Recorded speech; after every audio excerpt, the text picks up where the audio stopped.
لیکن یہ چیزیں اثر کیوں کرتی ہیں؟ آج ہر دوسرا تیسرا مسلمان پریشان کیوں ہے؟ یہ اثر اس وجہ سے کرتی ہیں کہ آج ہم دین سے دور ہیں، آج ہم نے قرآن پاک سے رخ موڑ لی ہے، آج سنت والی جو مسنون زندگی ہے وہ ہماری زندگی میں نہیں ہے۔ جادو اثر اس وجہ سے کرتا ہے۔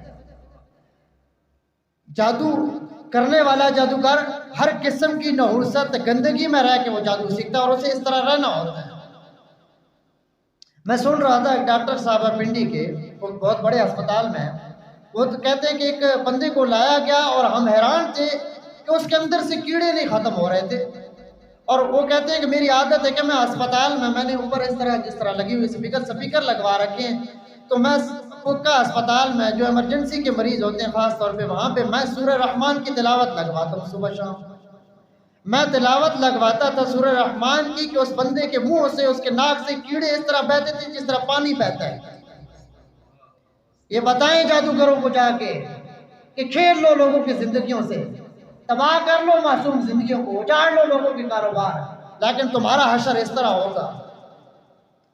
تو میں نے اس بندے سے پوچھا یہ تم نے کیا ظلم کیا؟ وہ کہتا ہے میں نے ایک دفعہ جادو گھر تھا، توبہ کی، نیک زندگی کی طرف آ گیا، پھر میں اس طرف چلا گیا، پھر توبہ کی، پھر میں چلا گیا، پھر یہ میرے اوپر پکڑ آئی۔ وہ کہتے ہیں کہ اسی طرح عذاب میں گرفتار اور فوت ہوا، دنیا میں اس کے ساتھ یہ ہوا اور آخرت میں اس کے ساتھ کیا کچھ ہوگا، قبر میں اس کے ساتھ کیا ہوگا۔ جب دنیا میں اسے اس طرح کیڑے کھا رہے تھے، قبر میں کیا ہوگا جو کیڑوں کا گھر ہے، جو کیڑوں کا، سانپوں کا، بچھوؤں کا گھر ہے، وہاں اس کے ساتھ کیا ہوگا۔ تو انہیں اس طرح گندا رہنا ہوتا ہے جادوگروں کو، تب جا کے جادو اثر کرتا ہے۔ اور جو لوگ پاک صاف رہتے ہیں، اللہ تعالیٰ کی نورانی مخلوق حدیث شریف میں آتا ہے ان کی حفاظت کرتی ہے۔ پاک صاف نماز کے بغیر کوئی کیسے رہ سکتا ہے؟ جو ہمارے مسلمان بھائی ہفتے بعد جمعہ پڑھ لیتے ہیں یا وہ بھی نصیب نہیں ہوتا، جب نماز ہی نہیں پڑھتے تو وہ وضو کیسے کرتے ہوں گے؟ وضو کیا کرنا ہے جب نماز ہی نہیں پڑھنی؟ اور جب وضو ہی نہیں کیا وہ ناپاکی کی حالت میں ہم گھومتے پھرتے ہیں، تو کیا ناپاک رہنے کی صورت میں یہ ناپاک گندی چیز جادو ان کے اوپر اثر کرے گا یا نہیں کرے گا؟ کرے گا نا۔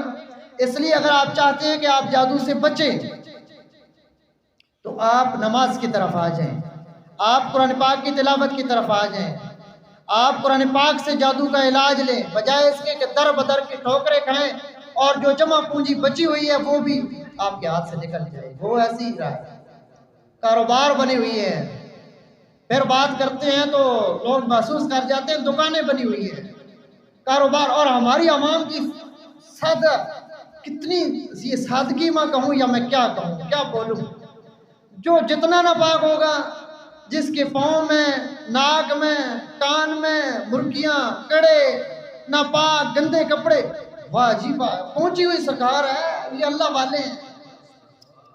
کتنی بڑی بدبختی اور بے حسی ہے، تعلیم ہی نہیں، عمل ہی نہیں ہے، نہ دین کی تعلیم ہے نہ دین کے اوپر عمل ہے۔ آپ سوچیں کہ وہ لوگ جو اس طرح میلے کو چلے، وہ کڑے ڈال کے، وہ مرکیاں ڈال کے، وہ ہفتہ مہینہ نہاتے نہیں ہیں، آپ کہتے ہو کہ ان کی نماز مدینے میں ہوتی ہے، وہ اصل میں جادوگر ہوتے ہیں اور جادو کے ذریعے آپ کو کھینچ رہے ہوتے ہیں۔ آپ کہتے ہیں او جی اگر غلط ہیں، بڑی دلیلیں ہماری عوام بناتی ہیں، او جی اگر غلط ہے تو ان کے دربار پہ میلے لگی ہوئی ہیں، لوگ آ رہے ہیں، آپ سمجھیں کہ وہ جادوگر ہیں۔ اگر وہ میلے کو چلے اس طرح گندے نہیں رہتے تو ان کا جادو اثر ہی نہیں کرے گا، اور وہ اس جادو کے ذریعے آپ کو کیچ کرتے ہیں اور آپ کا وقت الگ برباد ہوتا ہے اور آپ کا پیسہ الگ نکل جاتا ہے آپ کے ہاتھ سے۔ سمجھے اس بات کو۔ اسلام پاکیزگی سکھاتا ہے، حدیث شریف میں کیا آتا ہے؟ صفائی نصف ایمان ہے، اور ان کے نزدیک میں تو صفائی نام کی چیز کوئی نہیں ہوتی، میلوں دور سے بدبو آ رہی ہوتی ہے۔ یہ میں کوئی ہوا میں باتیں کر رہا ہوں، یہ ہمارے کھنڈے میں ایک تھی ہستی ہے اس طرح کی، اللہ ان کی مغفرت فرمائے اگر مغفرت کے لائق تھے تو۔ بڑے بڑے سوٹڈ بوٹڈ لوگ آ کے ٹیکے لگا رہے ہیں، اور جی گندے ہیں لیکن پہنچی ہوئی سرکار ہے۔ کمال کی بھی وقوفی ہے، جب بندہ دین سے دور ہوتا ہے تو اللہ یوں ذلیل کرتے ہیں، جب بندہ قرآن سے منہ موڑتا ہے تو اللہ پھر یوں ذلیل کرتے ہیں۔ دین ہمیں یہ سکھاتا ہے کہ صفائی نصف ایمان ہے، جو مہینہ نہیں نہاتا وہ ہمارا پیر ہوتا ہے، وہ ہمارا مرشد ہوتا ہے۔ اولیاء کرام کی زندگیاں پڑھے نا، وہ کیسے پاک صاف تھے. اولیاء کرام کی زندگیاں تو یوں آتا ہے کہ عشاء کی نماز کا جو وضو تھا اسی سے وہ تہجد، اسی سے وہ صبح کی نماز پڑھتے تھے. اور یہاں تو میل کی انتہا نہیں ہے، اور یہ ہمارے مرشد بنے بیٹھے ہیں، یہ جادوگر ہوتے ہیں. بچے ان سے، اپنا ایمان بھی بچائیں، اپنی جان بھی بچائیں، اپنا مال بھی بچائیں. تو یہ فرمایا وَيَتَعَلَّمُونَ مَا يَضُرُّهُمْ وَلَا يَنفَعُهُمْ، وہ سیکھا کرتے تھے وہ جس کے ذریعے لوگوں کو نقصان پہنچایا کرتے تھے اور نفع نہیں اس سے پہنچاتے تھے.